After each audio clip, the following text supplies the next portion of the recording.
नमस्ते, मी योगेश कुटे. लेट्सअप खबर बातमध्ये तुम्हा सर्वांचं पुन्हा एकदा स्वागत. राष्ट्रवादी काँग्रेस शरद पक्षामध्ये ज्या नेत्याचा कोणाचा प्रवेश झाला तो प्रवेश होत असताना अनेकांच्या नजरा पवार हे कोणत्या मतदारसंघामध्ये खेळी करणार त्याच्यावरती टिकून असतात आणि पवार यांनी अशीच खेळी धनंजय मुंडे यांच्या मतदारसंघात केलेली आहे.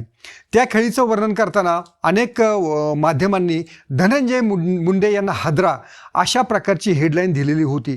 तर खरोखरीच असा कोणता नेता शरद पवारांच्या बरोबर गेलेला आहे की ज्याच्यामुळे धनंजय मुंडे यांना हादरा बसू शकतो? तर त्या नेत्याचं नाव आहे राजेश फड.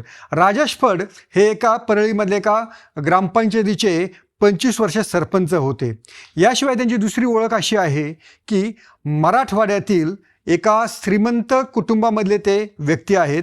2017मध्ये ज्या जिल्हा परिषद निवडणुका झालेल्या होत्या तेव्हा मराठवाड्यातील एक श्रीमंत उमेदवार म्हणून देखील त्यांची ओळख प्रस्थापित झालेली होती. त्यांचा तिसरी अशी ओळख आहे की रासपचे आमदार रत्नाकर गुट्टे यांचे ते जावई आहेत आणि अशा राजेश फड यांच्यावरती पवार यांनी मोठा डाव खेळल्याचं बोललं जात आहे. पण खरोखरीच राजेश फड हेच मुंडे यांच्या विरोधातील पवार यांच्या खेळीचा मोठा चेहरा असतील? फड हेच मुंडे यांच्या विरोधात जोरदार लढाई देऊ शकतील? तर या प्रश्नाचे उत्तर मिळण्यासाठी तुम्ही शेवटपर्यंत हा व्हिडिओ नक्की पहा. कारण मुंडे यांचा जो पराभव करायचा आहे याची तिडीक मला वाटतं पवारांच्या डोक्यामध्ये मनामध्ये आधीपासूनच आहे. त्याचा पहिला जो टप्पा आहे तो त्यांनी लोकसभा निवडणुकीमध्ये पूर्ण केलेला आहे. धनंजय मुंडे आणि त्यांच्या भगिनी पंकजा या दोघांचाही पराभव लोकसभा निवडणुकीमध्ये करून दाखवून बीड हे मी काही तुम्हाला सहजासहजी सोडणार नाही याचा संदेश पवारांनी दोघांनाही दिलेला आहे. आता या दुसऱ्या जो त्यांना टप्पा गाठायचा आहे तो टप्पा आहे धनंजय मुंडे यांचा पराभव करणं. मुंडे यांचा पराभव करण्यासाठी त्यांना काय लागणार आहे तर ते लागणार आहे धनंजय मुंडे यांच्या समर्थक वोट बँकेमध्ये फूट पाडणे. आणि ही जी फूट आहे ही फूट एखाद्या वंजारी समाजातील मोठा चेहरा हा जर पवारांच्या बाजूनं उमेदवार म्हणून रिंगणामध्ये आला तर पवार इतर नेत्यांची जी फळी आहे जी धनंजय मुंडे यांच्या विरोधात आहे ती फळी उभी करतील आणि धनंजय मुंडे यांना मात देतील असं या मतदारसंघामध्ये बोललं जाते. मला वाटतं धनंजय मुंडे यांना याची पूर्णपणे जाणीव आहे आणि म्हणूनच त्यांनी आपला मतदारसंघामधला दौरा असेल, विकास कामे असतील याची एक जंत्रीच त्यांनी या निमित्तानं सगळी पणाला लावलेली आहे. तर पवार यांच्या राजकीय खेळ्या काय असू शकतात हे आपण या निमित्तानं पाहणार आहोत. सगळ्यात महत्त्वाचं राजेश फड यांना प्रवेश देऊन त्यांनी परळीतील एक मोठा चेहरा आपल्याकडे वळवला आहे. दुसरी जी गोष्ट आहे पवार यांच्याकडे फड नाही तर तसे अनेक चेहरे त्यांच्या बाजूनं आहेत. त्यातला जो सगळ्यात नामवंत किंवा एक महत्त्वाचा चेहरा आहे तो आहे सुधामती गुट्टे.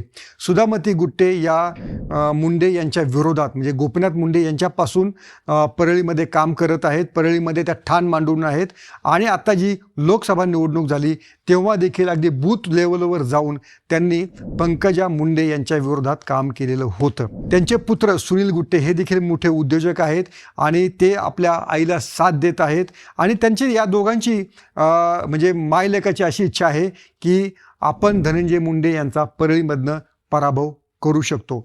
आर्थिक ताकदीमध्ये देखील सुधामती गुट्टे या धनंजय मुंडे यांना हार जाणार नाहीत असं त्या मतदारसंघामध्ये बोललं जातं आणि त्यामुळंच सुधामती गुट्टे यांना अजूनही अपेक्षा आहे की पवार हे आपल्याला विधानसभेसाठी संधी देऊ शकतील.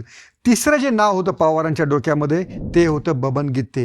जेव्हा पक्षामध्ये फूट पडत होती अनेक मोठे नेते सोडून जात होते तेव्हा हेच बबन गित्ते 700-800 गाड्यांचा ताफा घेऊन हे बीडमध्ये शरद पवारांच्या उपस्थितीमध्ये त्यांच्या पक्षामध्ये सहभागी झालेले होते.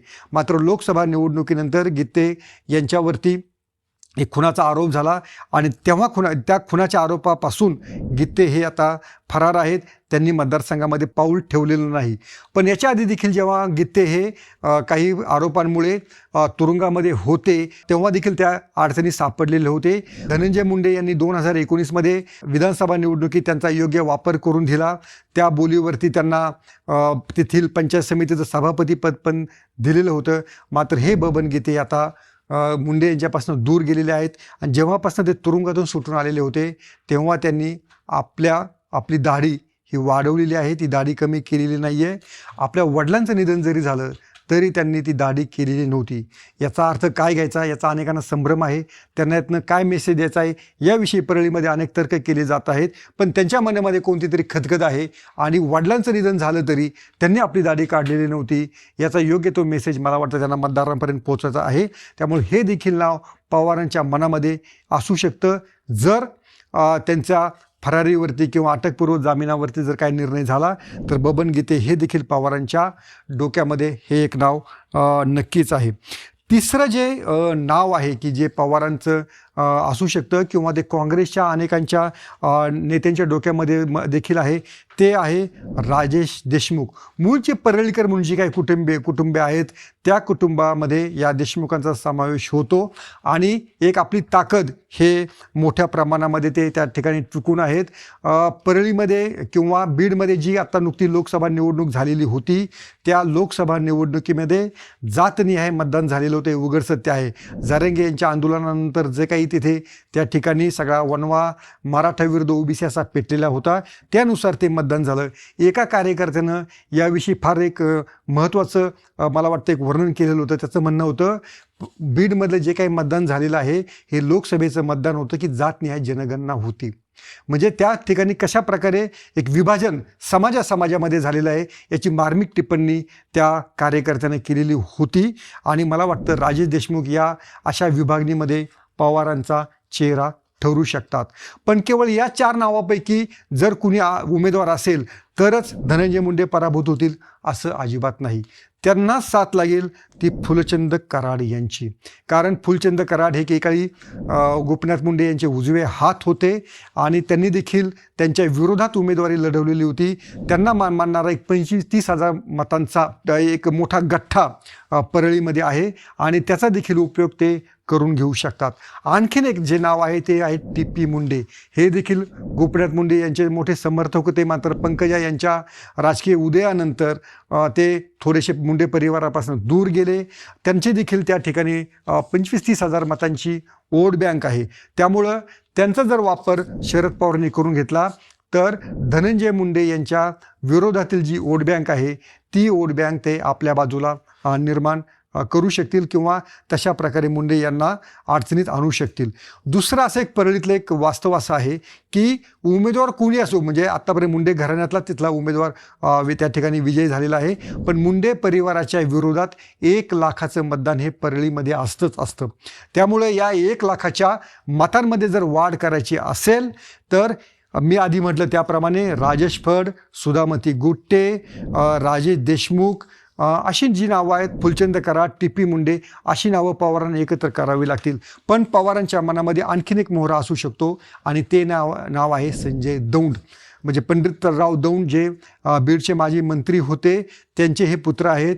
विधान परिषदेमध्ये देखील ते 2.5 वर्षासाठी आमदार होते आणि आपला विजय 2019मध्ये जर करायचा असेल तर संजय दौंड यांची साथ आपल्याला आवश्यक आहे. धनंजय मुंडे यांना देखील पटलेलं होतं. आता हे संजय दौंड धनंजय मुंडे यांच्या सोबत आहेत, पण संजय दौंड हे जर शरद पवारांकडे गेले तर मुंडे विरोधकांची एक मोठी फळी ही शरद पवारांकडे जाऊ शकते आणि त्याचा उपयोग ते योग्यरित्या करून धनंजय मुंडे यांना परळीमध्येच गुंतवून ठेवू शकतात. अशा प्रकारची ताकद ते उभी करू शकतात. याशिवाय धनंजय मुंडे यांच्यावरती जो काही नाराज वर्ग आहे तो नाराज वर्ग का आहे तर तुम्हाला माहिती आहे की वाल्मिक कराड हे परळीमधलं मोठं प्रस्थ आहे. त्यांच्याशिवाय सरकार दरबारी पान देखील हलत नाही असं त्या ठिकाणी बोललं जातं. भले धनंजय मुंडे यांच्या विरोधात लोक नाराज नसतील, पण वाल्मिक कराड यांच्या विरोधात जी मंडळी नाराज असतील ती मंडळी धनंजय यांच्या विरोधात मतदान करू शकतात असे या ठिकाणी बोललं जात आहे. त्यामुळं जे धनंजय मुंडे यांचे विरोधक आहेत, दुखावलेले आहेत, नाराज आहेत, अशा लोकांची फळी जर पवारांनी उभारली तर धनंजय मुंडे यांचा पराभव होऊ शकतो असं परळीमध्ये बोललं जातं आहे. मला वाटतं धनंजय मुंडे यांना याची पूर्णपणे जाणीव आहे. त्यामुळंच त्या ठिकाणी ते आपल्या विकास कामांच्या निमित्तानं पोहोचत आहेत, वाडेवस्त्यांवरती जात आहेत. त्यामुळे परळीमधला जो सामना असेल तो सामना साधासुद्धा नसेल याची चुणूक पवार यांनी कालच्या प्रवेशाच्या वेळी दिलेली आहे. मी स्वतः त्या ठिकाणी येणार आहे हे त्यांनी जाहीर केलेलं आहे. मुंडे यांना आणखीन जे दुखावलेले घटक आहेत, जो मुस्लिम समाज आहे तो परळीमध्ये मोठ्या प्रमाणात आहेत, तो एकूणच या महायुती सरकारवरती, मोदी यांच्या सरकारवरती नाराज आहे. त्यांची नाराजी कशी दूर करणार हे देखील धनंजय मुंडे यांच्या पुढचं मोठा प्रश्न आहे. मनोज जरांगे यांच्याशी जुळून घेण्याचा धनंजय मुंडे यांचा प्रयत्न राहिलेला आहे. मनोज जरांगे यांच्याशी रात्री भेटणं, फडणवीस यांना त्यांच्याशी बोलायला लावणं, या प्रकारची कामं धनंजय मुंडे यांनी गेल्या काही दिवसांमध्ये केली आणि ती त्याचीच कारणं होती की जरांगे यांच्या रूपानं मराठा समाजाचा उद्रेक हा आपल्या विरोधात होता कामा नये, याची देखील त्यांनी मला वाटतं पुरेपूर खबरदारी या निमित्तानं घेतलेली आहे. दलित समाज देखील त्या ठिकाणी आहे. दलित समाज आधी म्हटलं मुस्लिम समाजाप्रमाणेच या भाजपवरती नाराज आहे. त्यांची नाराजी कमी करण्यासाठी धनंजय मुंडे यांना पावलं उचलावी लागणार आहेत. एकूणच धनंजय मुंडे यांच्याविषयी मला कोणताही प्रश्न विचारू नका, तो माणूस कसा आहे याविषयी पवार बोललेले होते. तो वाईट शब्द होता, त्याचा उच्चार या ठिकाणी करणं मी योग्य नाही. पण पवार यांच्या डोक्यामध्ये ज्यांना पराभव करायचा आहे अशी जी काही नावं आहेत त्याच्यामध्ये धनंजय मुंडे हे नक्कीच टॉपवर आहेत आणि तशी रणनीती मला वाटतं पवार यांनी या निमित्तानं आखलेली आहे.